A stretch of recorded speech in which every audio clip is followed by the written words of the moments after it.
Hey you, what's up everyone? This is Steph Ice Official, and for today's video, mag-unboxing tayo ng mga pinamili. Binilhan ako ng friend ko kasi pumunta siya ng city, so marami naman, malaki naman ang sasakyan nila, maraming space, so binilhan niya ako. And this is sa Filipino store sa Reykjavik. So, let's check this out. Sorry ha, naka-gloves ako kasi nag-ano ako ng mga allergy ko. Linagyan ko ng cream. Kaya, nag-gloves muna ako. Yan. So, ito na guys. Ito na yung box. Ang laki ng box, diba? Hindi naman to puno, pero ito yung kabuuan na nilagay na lang niya dito kasi marami-rami din. So, ang bigat niya. Tinungtong ko na lang sa upuan para hindi masyadong magyuko ang lola nyo. Ayan. So, teka lang. Uy, nag-ano na yung mga scotch tape na dinikit niya. So, ito na guys. Unboxing na tayo. Ayan. Tadan! Ang dami Aray, ang sakit ng kamay ko. Oh my gulay. Ay. Ito na yung listahan. Hindi ko na lang lalagyan. Ito na yung listahan na babayaran ko sa kanya. Magta-transfer na lang tayo mamaya sa bayad. So, ang laman is fresh na. Ano ba to? Sa babat, hindi taba, tundan. Yung pang ano, pang banana Q. Isang ganito. Hindi ko alam magkano. Teka, tignan natin sa price niya. Kasi hindi ako sure kung magkano ito. Saging saba. Saba nga. Saba nga. Akala ko tundan. Saging saba. So, nasa 2,000 plus na kroner to. Sa kroner. Tapos, dyan natin yan. Meron akong singkamas. Yung singkamas naman is mga nasa... Uy, bakit walang singkamas? Mga nasa almost 500 crown. Ayan. May mani ako. Fresh mani. Nasa 800 plus crown. May tatlong vitamin D. Hindi po ito sponsor ha. At saka pang ano to, panglagay sa bayan box. Meron din tayong spaghetti sauce. Basta yun na yun, oh. Hindi na lang natin basta Filipino style spaghetti sauce. Meron din tayo, syempre, bitsin. Meron akong, okay, pancit canton na calamansi flavor. Ang peraso. Nakikita ba? Hindi ako sure kung nakikita. Ayan. Tapos sampo din, ano to, chili mansi flavor.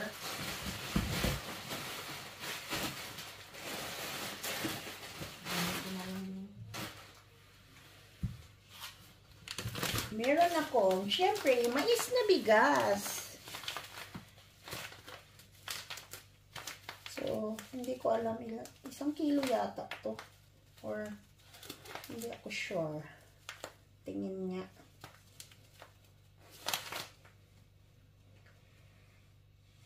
1 kilo nga siya. 2 pirasong ganito. So, meron din akong fita na biscuit. Meron akong Lucky Me na sutanghon. dami nito. Hindi ko alam kung ilan to. Ah, 10. 10 piraso. Pwede na akong magtayo nito ng ng grocery. Meron din akong mechado sauce. 1 piraso lang. Meron din akong humba sauce sa dato puti. Ay, 2.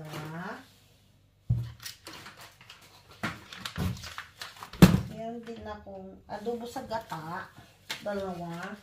Ito yung pag tinatamad ka magluto, gagamitin mo na lang to kasi hindi ka na need magtimpla sa karne. Ito na lang ang sauce. Tapos, 1 kutsa mo na lang go. Tapos, meron akong, syempre, sukang pinakurat. Yan, 1. Meron din akong, syempre, kung gusto mong maggawa ng salad or ang tawag nito, yung mango float, Nestle cream tayo. 5 piraso.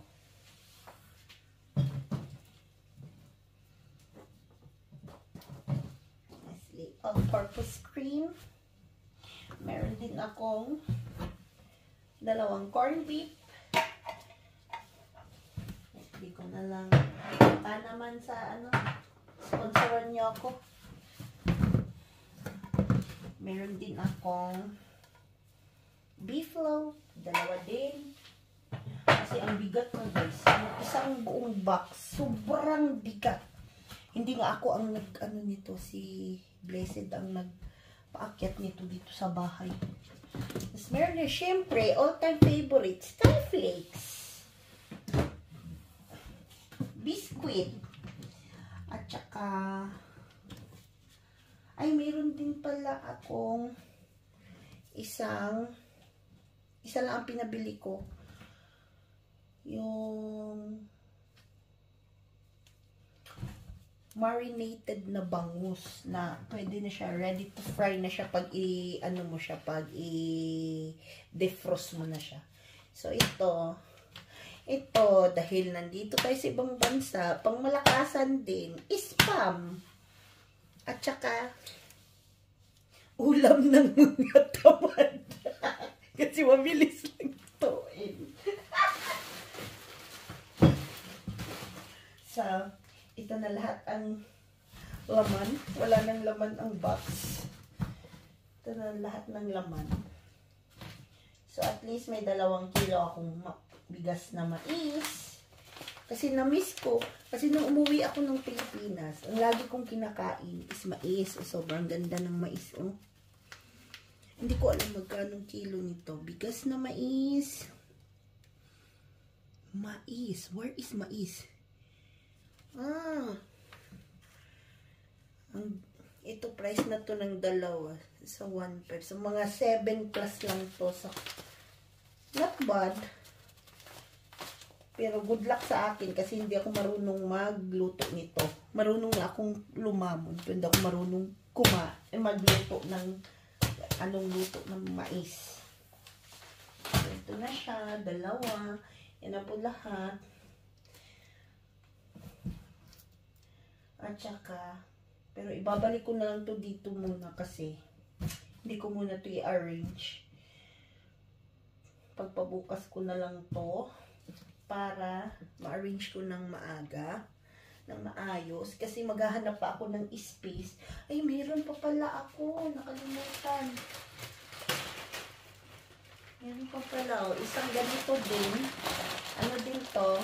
Pancit Canton na sweet and spicy. O, isang ganito. Ang hindi ko lang, ito lang yung naanuhan ko kasi tinawagan lang ako na kung meron ba ako ipapabili. So, nahiya pa ako nito ha. Sabi ko, kunti lang ipapabili ko pero ang dami pala. At saka, gulantang ako. Ang laki ng bill ko sa kanya.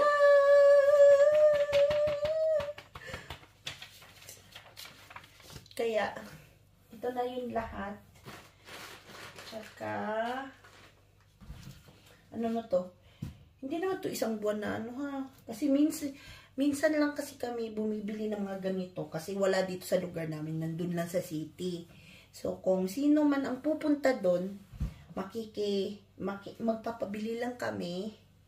At tsaka, o kaya kung ako naman ang pupunta doon, tsaka na ako bibili ng maramihan para pang-stock namin dito sa bahay. Lalo na mga favorite ng anak ko to.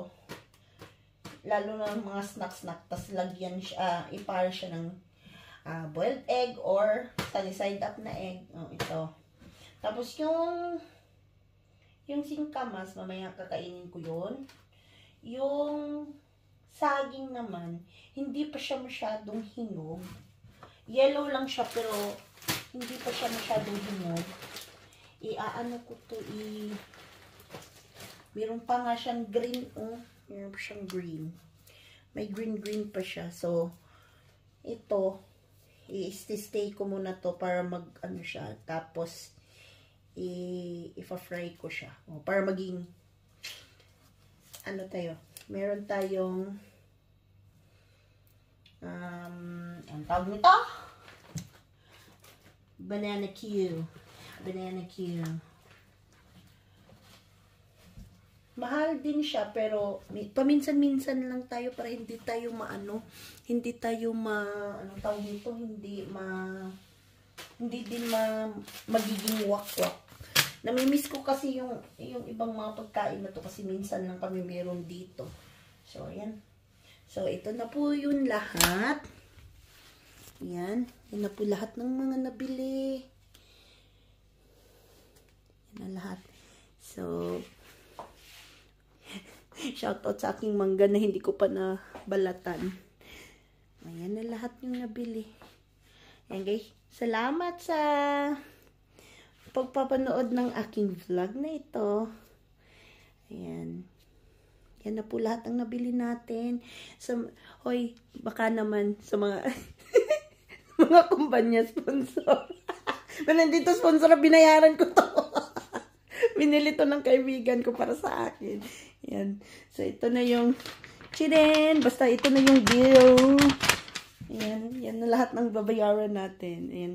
Goodbye, guys. Thank you for watching. See you ulit sa next vlog. Stay safe and God bless. Mwah!